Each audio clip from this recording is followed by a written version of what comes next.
चलिए स्टार्ट किया जाए। कॉलिजन बहुत ही इम्पॉर्टेंट है और one of the favourite topics है जेई मेंस का one of the favourite topics है। बहुत सिंपल बहुत ब्यूटीफुल क्वेश्चंस बनते हैं इसमें, ठीक है।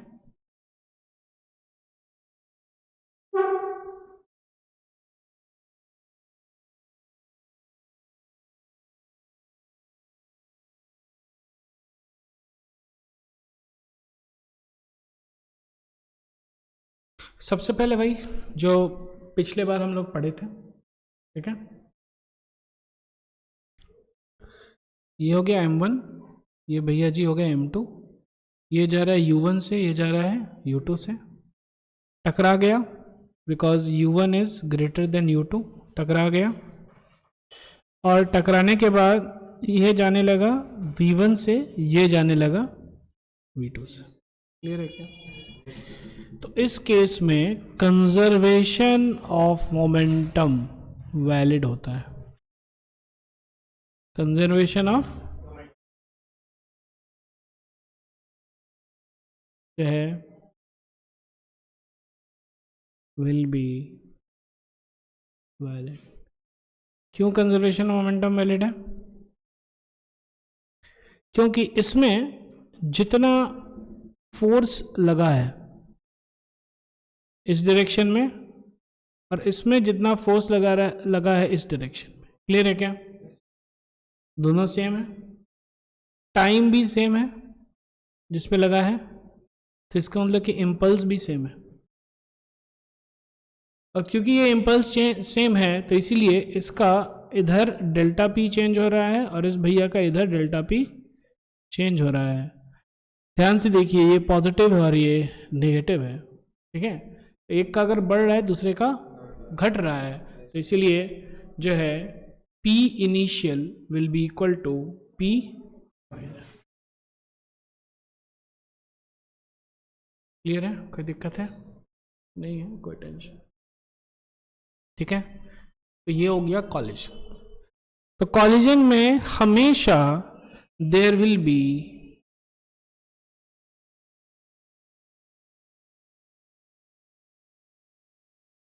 Internal forces acting. अरे समझ में? हाँ,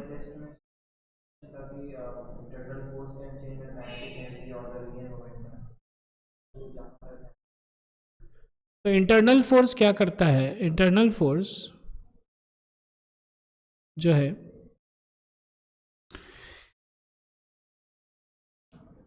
सबसे पहला एक्शन रिएक्शन पेयर में रहेगा, ये दोनों,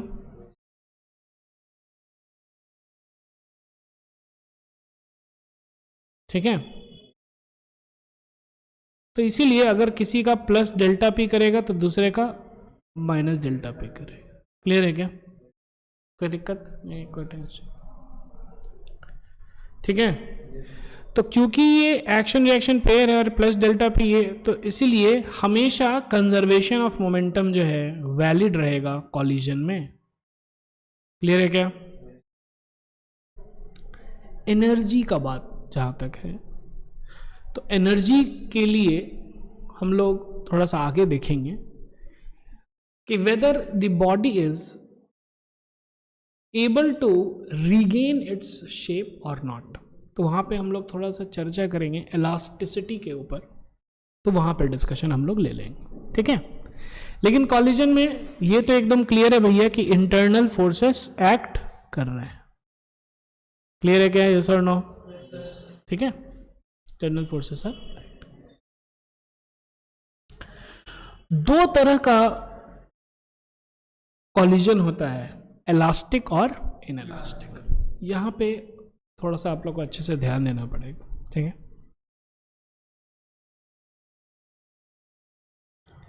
वही जो एग्जाम्पल हम लोग पहले लिए थे, ठीक है। ये बैट है, ये थोड़ा सा बड़ा हैंडल कर लेंगे, ठीक है। इस पे मैंने बॉल मारा, क्लियर है क्या? तो जब बैट से जो बॉल टकराता है, बॉल जो है कुछ देर के लिए कुछ ऐसा हो जाता है, चिपटा हो जाता है। ठीक है, ये हो गया बैट। हमारा बैट भी थोड़ा सा ये होता है, इसीलिए अगर आप देखिएगा बहुत दिन से जो है ना बैट में हल्का सा बेंड हो जाएगा, खेलते खेलते खेलते बैट हमें हल्का सा बेंड हो जाएगा, खास करके ड्यूज बॉल कॉर्केट बॉल से ज़्यादा आपको दिखेगा। क्लियर है क्या? ये हल्का सा इधर अंदर की तरफ बेंड होता है और ये बॉल जो है क्या हो जाएगा, चिपटा हो जाता है। ठीक है, तो दिस इज ड्यूरिंग कॉलिजन। क्या हो रहा है ड्यूरिंग कॉलिजन? कुछ ऐसा हो रहा है। ठीक है, क्या हो रहा है ड्यूरिंग कॉलिजन? बॉल हैज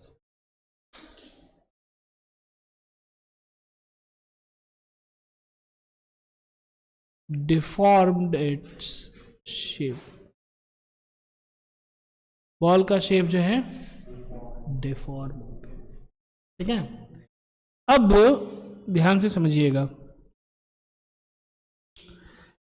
एक स्प्रिंग है, ठीक है, और स्प्रिंग को आपने क्या किया, छोटा कर दिया। ठीक है, कंप्रेस कर दिया, और उसके बाद फिर आप छोड़े इसको, तो क्या करेगा, ये वापस ओरिजिनल शेप में आने का कोशिश करेगा। क्लियर है क्या? इसको हम लोगों ने क्या किया था, इसको हम लोगों ने ऐसे कंप्रेस किया था, तो उसके बाद फिर जब छोड़ेंगे तो ये वापस ओरिजिनल शेप में आएगा। तो ये भी सेम चीज होता है कि here also something similar happens. The kinetic energy of the ball, kinetic energy of ball convert हो जाता है, चेंजेस किसमें, potential energy of the ball. और ये पोटेंशियल एनर्जी कैसे, मतलब कि कौन सा potential energy, elastic potential energy, जो कि इसके शेप डिफॉर्मेशन में स्टोर हो गया। क्लियर है क्या?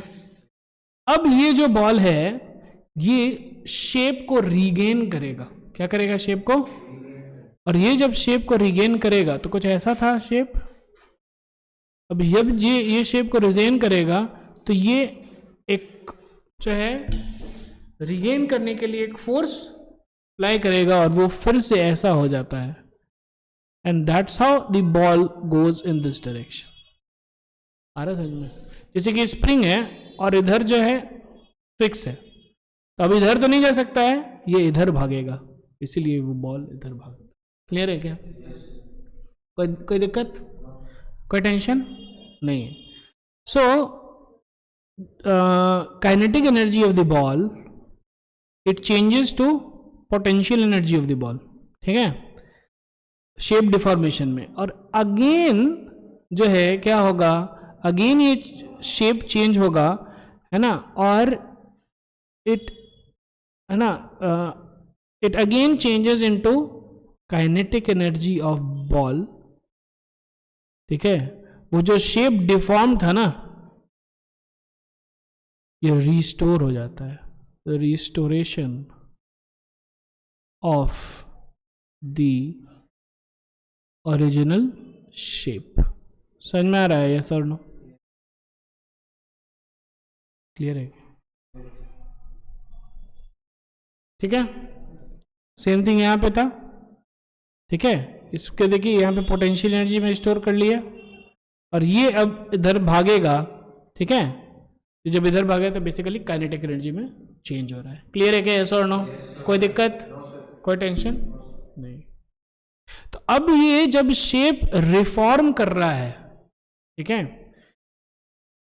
When it is regaining the shape, क्या कर रहा है,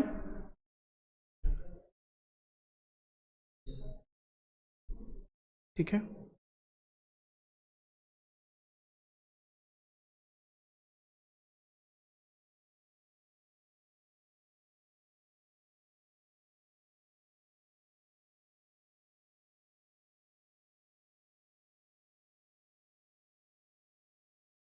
जब ये ओरिजिनल शेप को रीगेन कर रहा है तो या तो वो फुल्ली रीगेन कर लिया, क्लियर है क्या, या तो वो पार्शियली रीगेन किया, या तो वो नो रीगेन। ठीक है, एग्जाम्पल है नो रीगेन का एग्जाम्पल हो गया, या फिर पार्शियली रीगेन का एग्जाम्पल हो गया है ना, प्लास्टिक बॉल। ठीक है, जिससे हम लोग खेलते हैं, प्रैक्टिकली यही होता है। प्लास्टिक बॉल क्या होता है, शेप अपना जो है ना, थोड़ा सा डिफॉर्मेशन हो जाता है, लेकिन तब भी वो बहुत रिगेन कर लेता है। नो रिगेन का एक एग्जाम्पल हो गया आटा का बॉल। आटा का बॉल क्या हुआ कि आप जो है जब इधर मारोगे तो ये क्या करेगा, इसी में मतलब कि आटा का बॉल आया तो ऐसे था, लेकिन अब क्या हो गया, इसी में चिपक गया, रीगेन नहीं कर पाया अपना शेप। तो रीगेन नहीं किया तो क्या हो गया कि ये जो है ना, इसने अपना शेप पोटेंशियल एनर्जी में स्टोर किया और उसके बाद फिर रीगेन नहीं किया तो हीट एनर्जी में इन्वायरमेंट में उड़ा दिया। अरे में क्योंकि इसके पास तो था ना काइनेटिक एनर्जी, काइनेटिक एनर्जी था, पोटेंशियल में स्टोर किया, लेकिन रीगेन नहीं कर पाया तो लॉस्ट एज हीट। अरे समझ में, ये सुन, ठीक है। लेकिन बाकी सब जो है वो रिगेन करता है। और fully regain, actually fully regain जो है, हाँ कॉर्केट बॉल भी रिगेन करता है, ड्यूस बॉल वगैरह भी रिगेन करता है, लेकिन फुल्ली रिगेन एक्चुअली ऐसा कुछ होता नहीं है। तो जो जो सब्सटेंसेस जो है फुल्ली रिगेन करेंगे उनको हम लोग बोलेंगे इलास्टिक सब्सटेंस। जो एकदम नहीं करेगा वो हो जाएगा प्लास्टिक या फिर इनइलास्टिक। क्लियर है क्या। और जो पार्शियली रिगेन करेगा उसको बोलेंगे पार्शियली इलास्टिक या फिर इनइलास्टिक। क्लियर है क्या। ठीक है, कोई दिक्कत। ध्यान से अगर देखा जाए तो इस इलास्टिक वाले में फुल्ली रिगेन हो गया तो नो एनर्जी लॉस्ट। क्लियर है क्या। इसमें मैक्सिमम एनर्जी लॉस्ट, और इसमें हो गया पार्शियल एनर्जी लॉस्ट।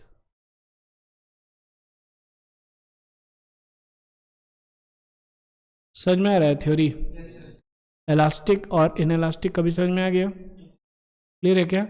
क्या होता है इलास्टिक कॉलिजन और क्या होता है इनइलास्टिक कॉलिजन। आगे बढ़ते हैं। अब कॉलिजन जो है दो प्रकार से हो सकता है, हेड ऑन एंड ऑब्लिक। पहले हम लोग हेड ऑन देख लेते हैं। नाम बहुत ही ज़बरदस्त है। दो आदमी आ रहा है और दोनों का मुंडी टकरा है एकदम सामने, हेड ऑन कॉलिजन। क्लियर है क्या। ऑब्लिक मतलब कि आया टकराया लेकिन कंधा टकराया है, ठीक है, दैट इज ऑब्लिक कॉलिजन, मतलब कि साइड में है ना, एकदम नहीं। तो कौन ज़्यादा डेडली होगा, हेड ऑन, वे हेडे उड़ जाएगा हेड ऑन। क्लियर है क्या। अब देखिए हेड ऑन कॉलिजन, लेकिन हम लोग तो फिजिक्स पढ़ रहे हैं भैया, फिजिक्स में आपको पिन पॉइंटेड आंसर देना पड़ता है, ठीक है। जैसे कि हमको याद है कभी कभी हम लोग है ना, क्वेश्चन आता था हिस्ट्री के एग्जाम्स, ना बताइए कि ये इसमें क्या हुआ, ठीक है ना। तो उसमें अगर नहीं भी पता है तो भी बहुत कुछ लिख देते थे, है ना। लेकिन फिजिक्स का डेफिनेशन में जो एग्जैक्ट चीज़ है वही आपको लिखना है, ठीक है। तो हेड ऑन कॉलिजन अब हम लोग देखते हैं। हालांकि टीचर लोग समझ जाते थे और मार्क्स वगैरह में भी प्रॉब्लम हो जाता था। ध्यान से देखिए, ये भैया जी आ रहे हैं ऐसे, ये भैया जी आ रहे हैं ऐसे। क्लियर है क्या? देखो सामने सामने टकराएंगे ना। क्लियर है क्या? तो कैसे हम इसको लिखेंगे? इसको लिखेंगे कि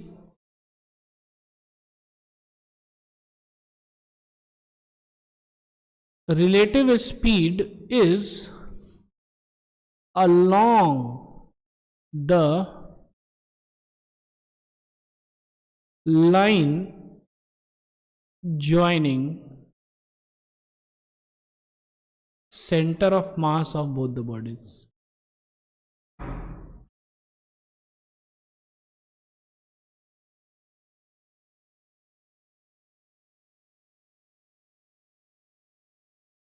तो फिर क्या हो गया? ये हेड ऑन हो गया। क्लियर है क्या? क्योंकि ध्यान से देखिए, सेंटर ऑफ मास को लाइन ज्वाइन करने का यही है, और ये दोनों एक दूसरे से रिलेटिवली जो अप्रोच कर रहा है वो भी वही है।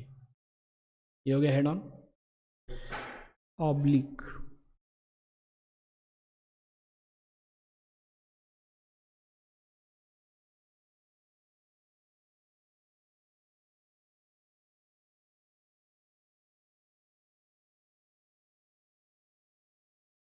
ठीक है।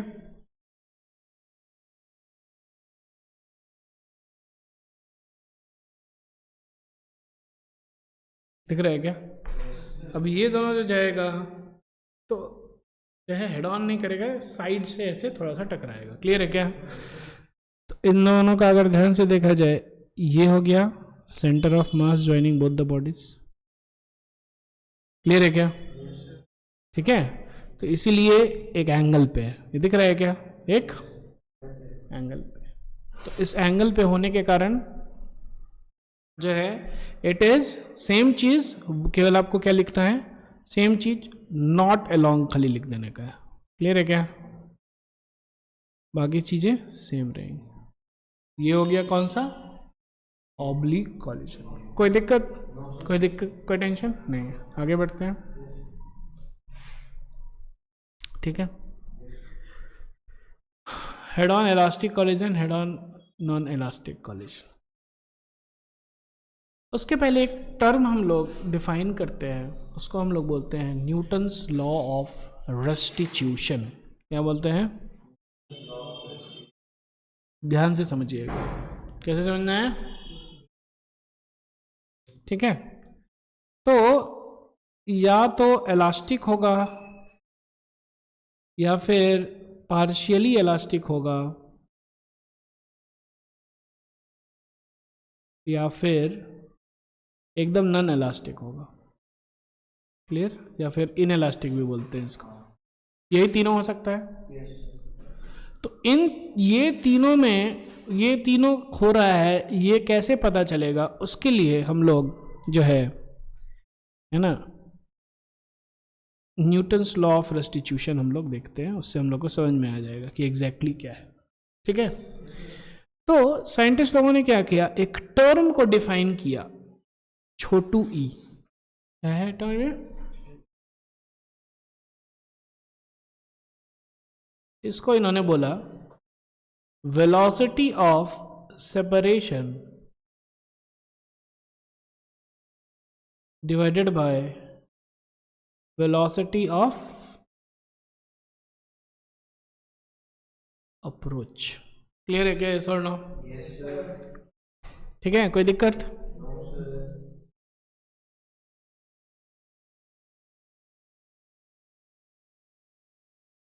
ठीक है।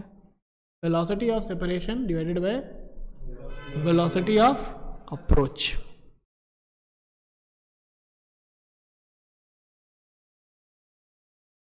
ठीक है।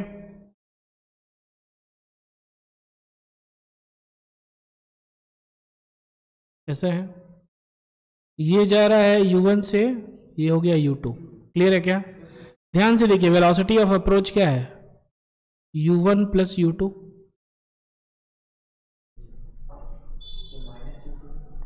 नहीं, प्लस होगा। दोनों दोनों एक है ना। एक को आप अगर आप स्थिर कर दीजिए तो ये देखिए, ये क्या है? u1 आई कैप है, ये है माइनस u2 आई कैप। ठीक है।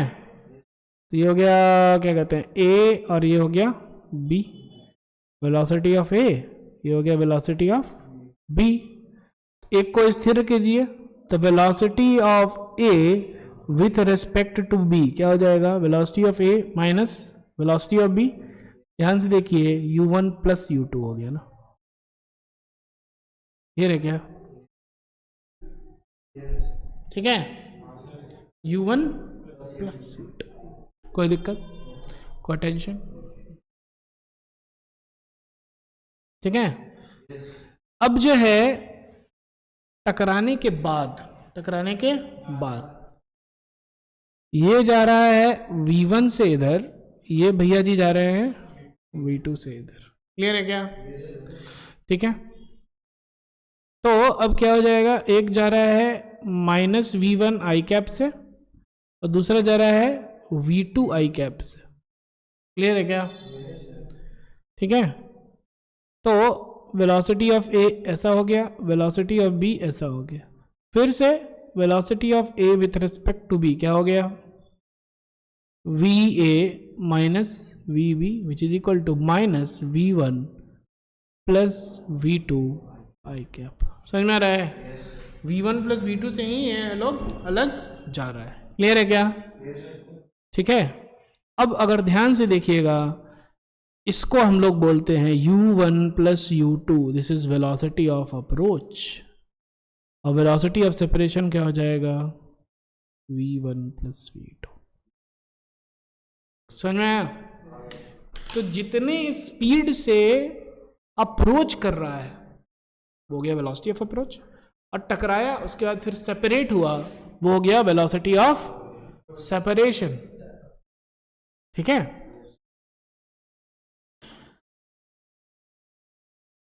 और E हो जाता है क्या, velocity of separation divided by velocity of approach. समझ में आ रहा है? यस और नो? तो कुछ तो टर्म आएगा ये, अगर ये टर्म 1 आ जाता है तो ये हो जाएगा इलास्टिक कोलिजन, अगर वही ये टर्म 0 आ जाता है तो हो जाएगा प्लास्टिक या फिर इनइलास्टिक कोलिजन, और वही जो है ये टर्म अगर 0 से 1 के बीच में होता है तो क्या हो जाएगा, ये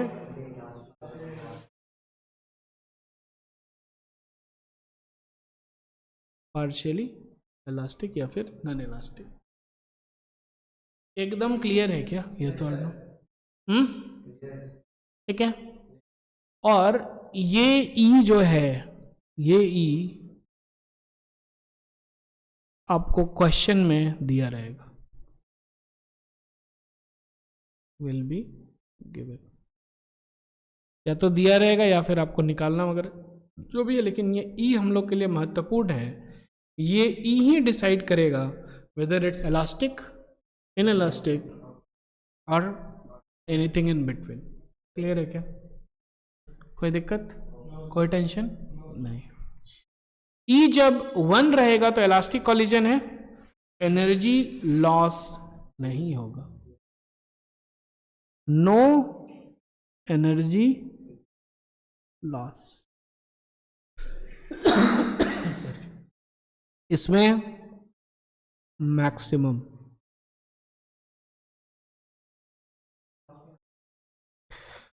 टोटल एनर्जी लॉस डिफिकल्ट है, हो सकता है, क्यों नहीं हो सकता है, लेकिन डिफिकल्ट है।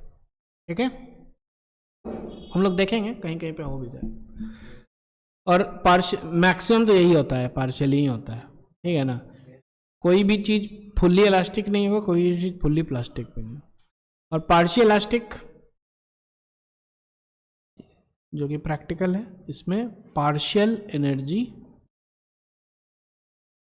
लॉस होता है। समझ में आ रहा है ये सर? नो? कोई दिक्कत, कोई टेंशन?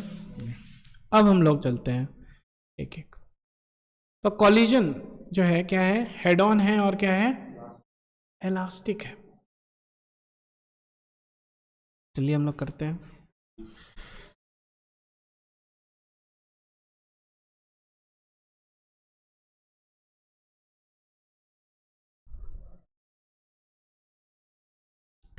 तो इसमें ई क्या हो जाएगा 1, क्लियर है क्या हो जाएगा ई इसमें 1, ठीक है। अब हम लोगों को फाइंड आउट करना है, ठीक है। तो चलिए एक एग्जांपल देख लेते हैं। हम लोग को बोला गया है इट्स इलास्टिक कॉलिजन बोला गया है क्वेश्चन में, प्लस क्या है हेड ऑन कॉलिजन, क्लियर है क्या है कॉलिजन हेड ऑन। और फिर हम लोग को अब सब चीज़ निकालना है। लेट अस से ये हो गया 2 kg का, ये जा रहा है इधर 10 मीटर पर सेकेंड से, कितना 10 मीटर पर सेकेंड। ये भैया जी हैं 4 kg का है ये, और ये जा रहा है लेट अस से 20 मीटर पर सेकेंड, क्लियर है क्या हम लोग को फाइंड आउट करना है, ठीक है। तो चलिए हम लोग कर लेते हैं। सबसे पहले जो है मोमेंटम कंजर्वेशन, तो लेट अस से बाद में जो है इसका वेलोसिटी हो गया v1, इसका वेलोसिटी हो गया v2, दो अननोन है हमारे पास, इसका मतलब क्या है 2 इक्वेशंस हैं। तो हम लोग लिख सकते हैं मोमेंटम कंजर्वेशन पहला,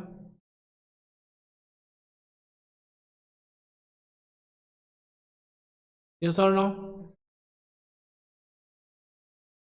चलिए बहुत अच्छे। तो मोमेंटम कंजर्वेशन क्या हो गया, ध्यान से देखा जाएगा तो 2 kg into 10 meter per second plus 4 kg into -20 meter per second, clear है क्या, is equal to 2v1 plus 4 minus v2, yes और नो। ऑफकोर्स के जी भी रहेगा इधर, के जी तो चला गया, क्लियर है क्या, 2 से भी कट जाएगा तो ये हो जाएगा 2, ये हो गया 2, क्लियर है क्या।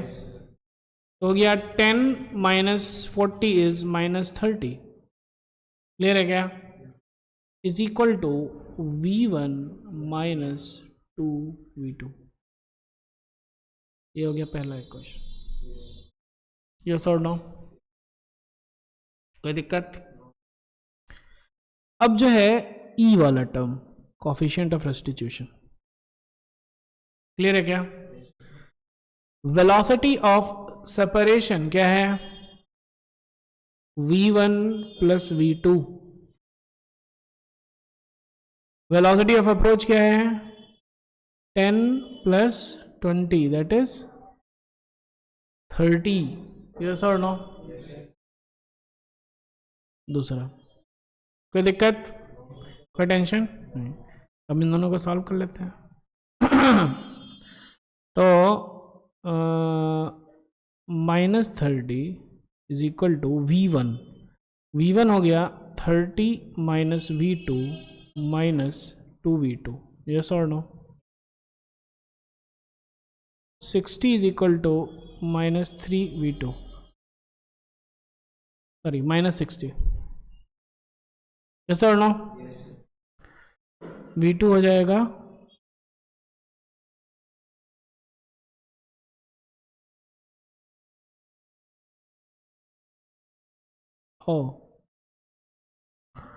और v1 10 ही हो जाएगा, ये रिडंडेंट इक्वेशंस होंगे।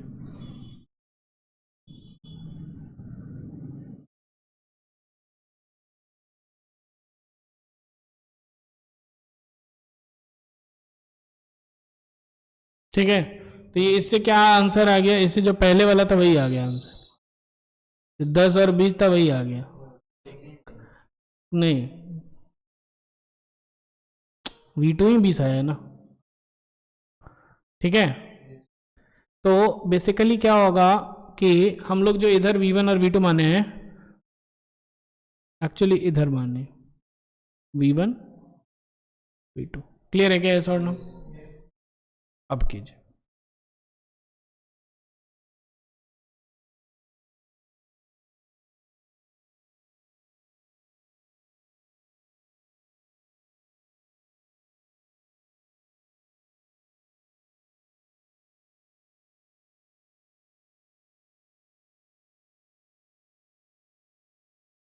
ठीक है।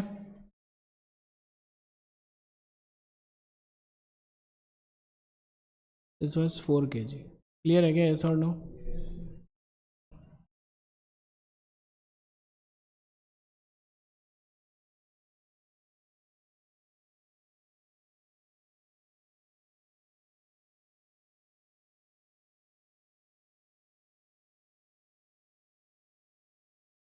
कोई दिक्कत?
ऐसा करते हैं हम लोग, जनरल डेफिनेशन लेते हैं। ये U1 था, ये U2 था। कॉलिजन के बाद ये V1 हो गया, ये V2 हो गया। ठीक है। E हो गया वेलोसिटी ऑफ सेपरेशन, ध्यान से देखिए, इस केस में u1 ग्रेटर देन u2 था और इस केस में v2 is greater than v1, क्योंकि तभी तो कॉलिजन होगा ना. This is before collision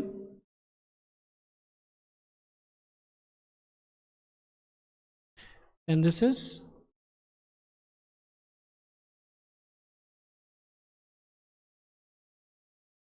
after the collision. Clear है क्या? कोई दिक्कत, कोई टेंशन नहीं. तो E हो जाएगा velocity of separation which is v2 minus v1 divided by u1 minus u2. Clear है क्या? यस और no? Which is velocity of separation and this is the velocity of approach. कोई दिक्कत नहीं है, कोई टेंशन नहीं है. अब हम लोग के केस में क्या था?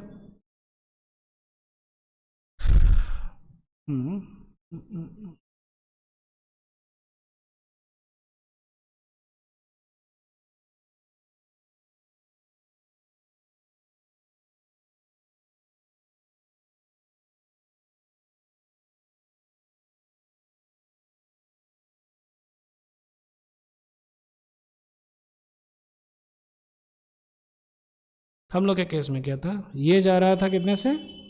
इधर 10 से. ये भैया जी जा रहे थे इधर 20 से. क्लियर है क्या?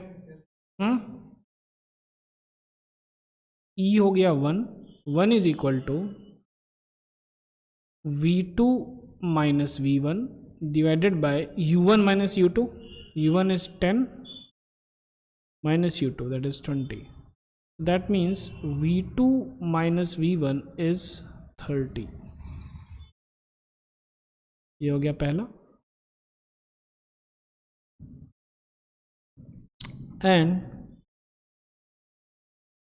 2 into 10 minus 20 into 4 is equal to 10v1, sorry 2v1, ये 2 kg था, ये 4 kg प्लस 4v2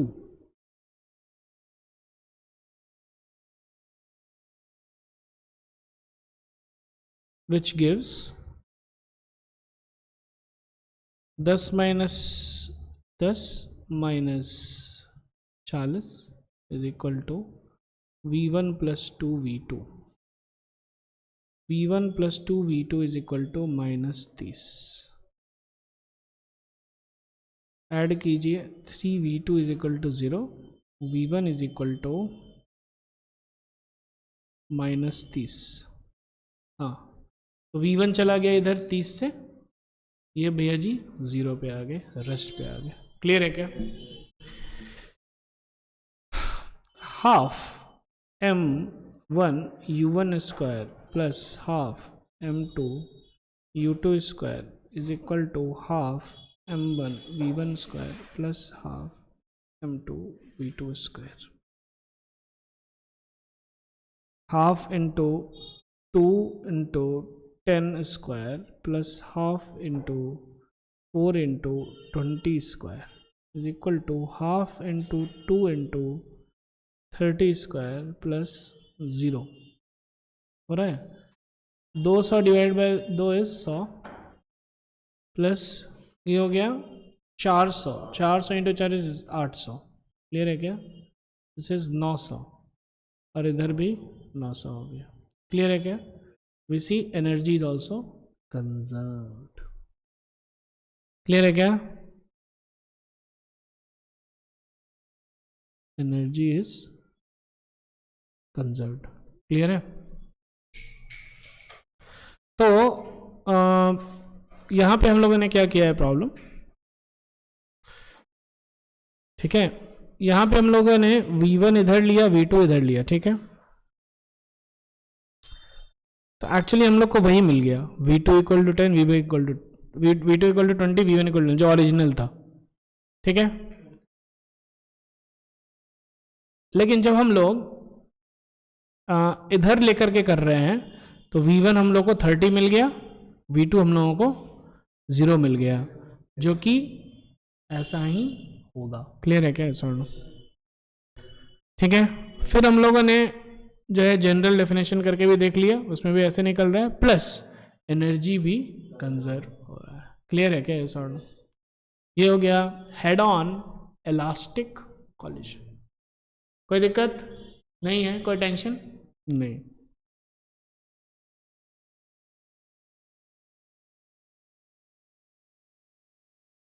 अब यहाँ पे दिया हुआ है हेड ऑन इलास्टिक के स्पेशल केसेस।